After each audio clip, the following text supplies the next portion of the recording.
CM relief ఫండ్కి డబ్బులు ఇస్తాం జరిగింది. రిలీఫ్ కానీ రిహాబిలిటేషన్ కానీ దాదాపు 1000 కోట్ల రూపాయలు ఎన్డీఏ ప్రభుత్వం ఖర్చు పెడతాం జరిగింది. రెండో విషయం, సొంత లావాదేవీల కోసం ఏకంగా దొంగ కేసు బనాయించి ముంబై నుంచి ఒక యాక్ట్రెస్ ని తీసుకొచ్చి విషయం ప్రజలందరూ ఇప్పటికీ చూస్తున్నారు. దాంట్లో చాలా స్పష్టంగా ఎంక్వైరీ జరిగే సమయంలో పోలీస్ అధికారుల్ని తాడిపల్లి కొంపకి పిలిచి అక్కడ ఆదేశాలు ఇచ్చారని ఇన్ రైటింగ్ మాకు వస్తాం జరిగింది.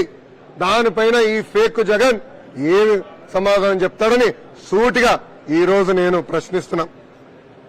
ఇంకో పక్కన చూసాం, వరదల్లో మనందరూ ఇబ్బంది పడుతున్నాం.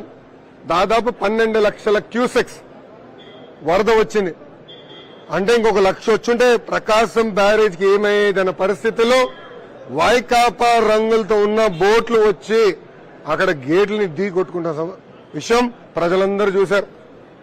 ఇప్పుడు ఏకంగా మా పార్టీ వాళ్ళు కాదని ఏకంగా సొంత పార్టీ వాళ్ళని కూడా బయటకు గెంటేసే పరిస్థితి.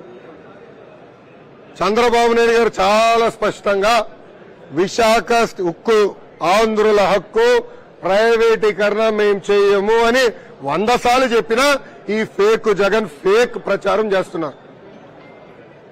అంటే పొద్దున్న నుంచి రాత్రి నేను తెలిసిందని ఫేక్ ప్రచారం.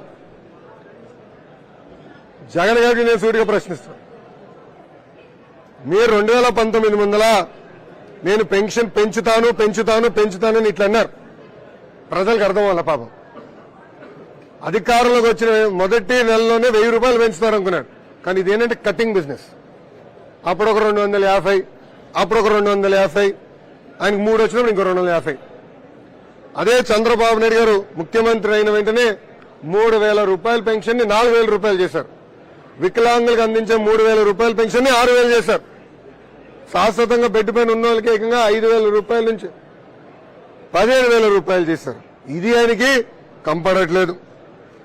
ఇంకా నెయ్యి గురించి ఈరోజు ఆయన మాట్లాడుతూ నిజంగానే చాలా బాధేస్తాం.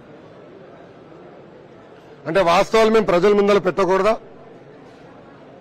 మీలాగా పింక్ డైమండ్ రాజకీయాలు మేము చేయట్లేదే. చంద్రబాబు నాయుడు గారు ఏం చెప్పారు? తిరుపతి లడ్డు కరెక్ట్ గా లేదు, క్వాలిటీ లేదు, నాణ్యత లేదు, మేము టెస్ట్ కి పంపించాం, టెస్టులు అన్ని వచ్చినాయని చెప్పారు. రిజల్ట్స్ అన్ని కూడా మీడియా మిత్రులకు పెట్టాం, అధికారులు కూడా పెట్టాం. దాంట్లో చాలా క్లారిటీగా ఉంది. అది ఆయన కంపడట్లేదా? మళ్ళీ 5 సంవత్సరాలు మీరు పీకిందేంటి? మీడియా మిత్రులు మీ అందరు తెలుసు, మీరు తిరుపతికి వెళ్లి తిరుమలకి వెళ్లి భక్తుల దగ్గర బైట్స్ తీసుకుంటున్నారు. నేను చూసా అనేక బైట్స్. భక్తులే స్వయంగా మేము ఇన్ని దశాబ్దాల నుంచి వచ్చాం, గత 5 సంవత్సరాలు లడ్డు నాణ్యత లేదు, చిన్నగా అయింది, అలాంటిది బాబు గారు ప్రభుత్వం వచ్చిన వెంటనే నాణ్యత పెరిగింది, సైజు పెరిగింది, క్వాంటిటీ పెరిగిందని భక్తులే చెప్పే పరిస్థితి మనందరం చూసాం. ఇదేని కంపట్లేదా? ఇంకా ఫేక్ ప్రచారం ఇంకా ఎన్ని సంవత్సరాలు చెప్తారు స్వామి? ఎందుకు ఇట్లా చేస్తారు మీరు? తప్పు జరిగితే తప్పు జరిగింది, మమ్మల్ని క్షమించండి అని ప్రజలను అడగాలి. అది పోగా తిప్పి మళ్ళీ మా పైన నిందలేస్తున్నారు. ఆల్ ఎవిడెన్స్ మేము ఈరోజు ప్రజల ముందర పెట్టాం. ఇక్కడున్న బీట్ రిపోర్టర్లందరూ మీ అందరూ తెలుసమ్మా, గతంలో మీరందరూ నాతో పాదయాత్రలో ఉన్నవారు, నడిచారు.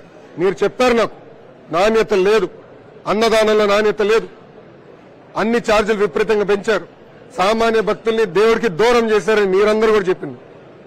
దయచేసి మీడియా మిత్రులకు గుర్తు చేస్తున్న విషయం, ఈ రోజు ఒక మంచి హీరో గారు నియమించి మొత్తం ప్రక్షాళన చేయండి, సిస్టమ్స్ అన్ని సెట్ చేయండి అని బాబు గారు చెప్పారు. జగన్మోహన్ రెడ్డి గారికి హిస్టరీ తెలియదండి. ఆయన ఏం చదివారో ఎవరు తెలియదు. మీకు తెలుసా ఆయన ఏం చదివాడు, ఎక్కడ చదివారో ఎవరు తెలియదు. కొంచెం హిస్టరీ తెలుసుకోవాలి. తెలుగుదేశం పార్టీ అధికారంలోకి వచ్చిన తర్వాతనే అన్న ఎన్టీఆర్ నాయకత్వంలో క్యూ కాంప్లెక్స్ కట్టారు, అన్నదానం కార్యక్రమం ప్రారంభించారు. బాబు గారు ముఖ్యమంత్రి ఉన్నప్పుడు ప్రాణదానం చేసి బ్రహ్మోత్సవాలకు వెళ్ళేటప్పుడు అల్లపూరిలో బాంబు బ్లాస్ట్ జరిగింది. అది జగన్మోహన్ రెడ్డి గారికి కంపడదు. నాకు దేవాంశ్ కుటుంబంలో దేవాంశ్ వచ్చిన తర్వాత మేము ఎందుకో నిర్ణయం తీసుకున్నాం, అతని పుట్టినరోజు నాడు 3 పూట్లు భోజనం మేము ఉచితంగా భక్తులకి ఇవ్వాలి. అంటే మా వంతు దేవుడికి మేము సాయం చేయాలన్న ఆలోచన ఆ రోజు నిర్ణయం తీసుకున్నాం. గత 9 సంవత్సరాలుగా చేస్తున్నాం. ఇది రాజకీయాలని సూటిగా ఫేక్ జగన్ ని నేను ఈరోజు ప్రశ్నిస్తున్నా.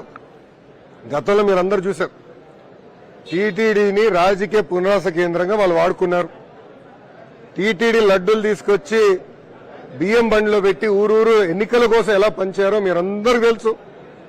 గతంలో వాళ్ళ పార్టీ నాయకులకి ఇంట్లో పెళ్లి జరుగుతుంటే ఆ లడ్డూలు తీసుకెళ్లి పెళ్లిలో పెట్టారు, భక్తులకి లడ్డూలు లేని పరిస్థితి తీసుకొచ్చారు. ఇవన్నీ మీ అందరూ కూడా తెలిసింది. ఈరోజు ఏకంగా టీటీడీలో తిరుమలలో రూల్స్ కి భిన్నంగా అక్కడ అనేక మంది కాటేజీలు కూడా నియమిస్తే అదనపు ఫ్లోర్ లేస్తే కూడా రెగ్యులరైజ్ వాళ్ళే చేసుకున్నారు. అంటే వాళ్ళకు అనుకూలంగా ఉన్న వాళ్ళని రెగ్యులరైజ్ గా చేసుకున్నారు. ఇది చాలా బాధాకరమైన పరిస్థితి. వాస్తవాలన్నీ మేము ప్రజల ముందర పెడతాం. మాకు ఎలాంటి భయం లేదు. జగన్మోహన్ రెడ్డి గారి లాగా మేము పరదాలు కట్టుకుని తిరగట్లేదు స్వామి. మేము పరదాలు కట్టుకుని తిరగట్లా. బాబు గారు మొదటిసారి తిరుపతికి వచ్చి దేవుడి దర్శనంకి వెళ్ళినప్పుడు, అంటే ప్రమాణ స్వీకారం చేసిన రాత్రే తిరుమలకి వచ్చి పొద్దున్న దర్శనంకి వెళ్తున్నారు. నేను వెనకాల వాహనంలో ఉన్నా. తిరుమలకి వెళ్ళిన తర్వాత నేను బ్రహ్మని మాడుకుని అంత తెల్లగా ఉందేంటి రాత్రి అని.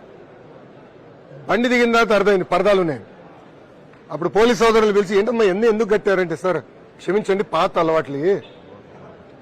అలవాట్ల పొరపాటు. గత ముఖ్యమంత్రి గారు వస్తే పరదాలు లేని బండే దిగేవారు కాదు, క్షమించండి సార్ తీపిస్తాను. ఈరోజు మేము ప్రజల్లోకి వెళ్తున్నాం. ఈరోజు ప్రజావేదికలో ముఖ్యమంత్రి గారు ఎక్కడ బ్యారికేడ్లు పెట్టుకోవట్లా.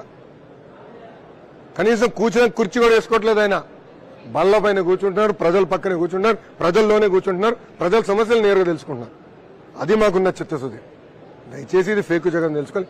ఇప్పుడన్నా వాస్తవాలు తెలుసుకుని ప్రెస్ మీట్లు పెడితే బాగుంటుంది. కానీ తిప్పి వాస్తవాలు తెలియకుండా ఏదంటే అది మాడితే ఆయనే రాబోయే రోజుల్లో ఇబ్బంది పడిపోతున్నారు.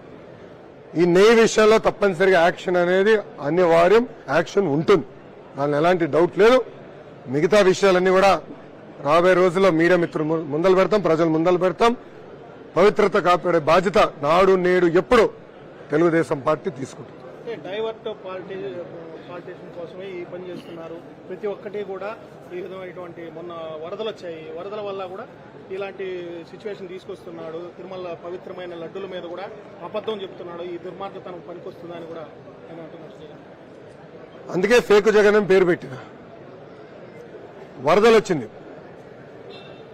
చంద్రబాబు నాయుడు గారు ముఖ్యమంత్రి హోదాలో వెళ్లారు, నీళ్లు దిగారు, బుల్డోజర్ గాని అన్ని ఎక్కి ప్రజల దగ్గరికి వెళ్లారు, వాళ్ళ సమస్యలు తెలుసుకున్నారు, కంట్రోల్ రూమ్కి వచ్చి మా అందరిని కేకలేసి పరిగెత్తిచ్చారు.